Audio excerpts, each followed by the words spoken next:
Hey Sugar Snaps, in this video I'm going to cover how to make holiday potpourri and holiday potpourri garlands to decorate your home and make your home smell wonderful during the holiday season. We're going to be using a lot of different spices and things that you can find at the grocery store, so it's a quick and easy project and great for a craft night. Welcome to the Textile Indie YouTube channel. If you're new here, my name is Brittany. Here on the Textile channel we cover things like natural dyeing, basketry, spinning, and other fiber crafts. And right now we're doing a Vlogmas series where I'm sharing different tutorials in how to make a handcrafted holiday season. Let's dive right into preparing your fruit for the potpourri and the garlands. Bailey and I did this project together, and we used limes, oranges, grapefruit, and lemons to create the fruit slices. And this variety gave us a lot of different colors to work with, sizes, shapes, and it just kind of added some diversity in the end results that we came up with.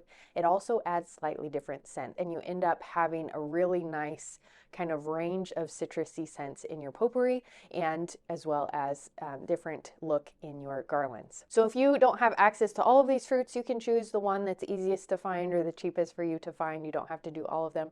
We did kind of a variety. We also did some apple slices because they sliced up nicely, and we had collected some for pressed apple cider, and we had a few extras, so we went ahead and dried those as well. Now we found that if you slice the fruit and you put it right into the oven, it takes a really long time for these to dry because you have to dry them so slow in order that they don't burn. So we laid paper towels out on our work surface and let the slices kind of soak into the paper towels for about 10 minutes, and then we transferred them onto the baking tray to dry out.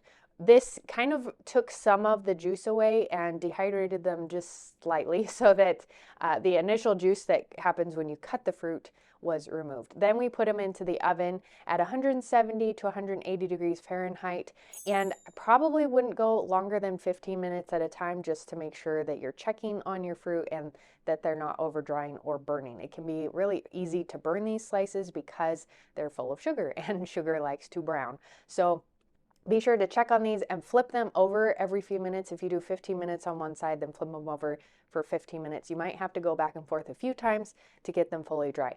Do try to get them to a full dry state, because if they have any moisture left, they will begin to mold when you've made them into garlands or if you're storing them for potpourri. So get them thoroughly dried in the oven before you use them for your projects. I also want to mention that we had a really hard time getting the limes to dehydrate without turning brown. I'm not sure what the reason is behind this, but if you dry them really slowly and you check on them really regularly, you can probably avoid this. We got distracted and ended up with some pretty brown limes. You'll do the same thing to dry cranberries for your garlands and potpourri. Lay them out on a single layer on a cookie sheet and then place them in the oven, again 170 to 180 degrees Fahrenheit, to dry them out, and again stir them around regularly to make sure that they don't unevenly dry. Once your fruits are dried and ready to go, you can gather up your spices. There's a list of suggested ingredients in the description below, but I wanted to cover some of them here. We used star anise, whole cloves, and cinnamon sticks, in addition to the citrus fruit and the cranberries. To create garlands from these items, we took some twine and a sharp needle and threaded the pieces onto the twine to create the different garlands. You can do whatever order you want. We did end up tying the cinnamon sticks onto the twine instead of threading it, because it ended up sitting on the garland a little bit nicer that way. And skipped the cloves. We did try putting the whole cloves on, but they're so small that it was hard to get them on. So we decided to keep that just for the holiday potpourri. For the holiday potpourri bags, we put in a couple slices of the citrus fruits, kind of trying to get a variety, a small handful of cranberries, the dried cranberries, and then a few cinnamon sticks, a few cloves, and a few star anise to kind of blend the different scents.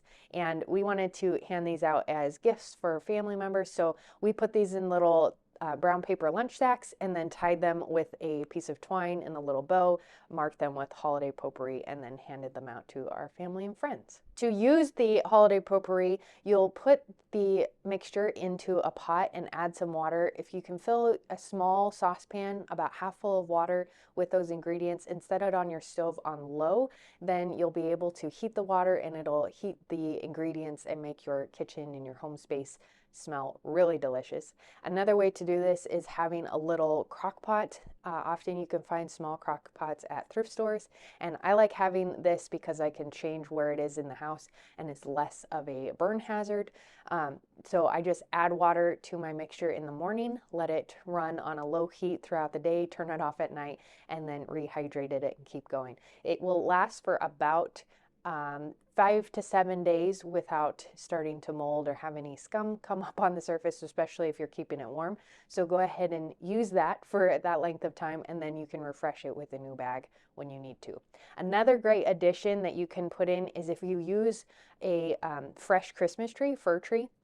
The fir needles smell really good, and if you add a short branch of fir needles into your holiday potpourri pot, it will kind of add a different spicy fir scent, and it is really delightful. As I mentioned earlier in the video, this is a great craft night or holiday craft party kind of activity because it's fairly simple. You end up with something that's really beautiful and can be used in years to come or disposed of, depending on whether you want to store it or not.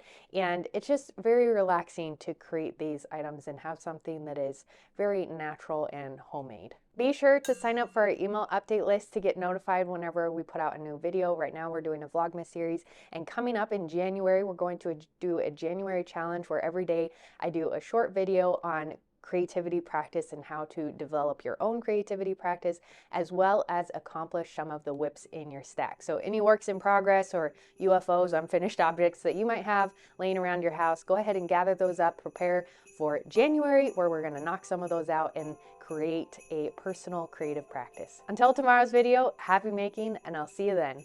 Bye.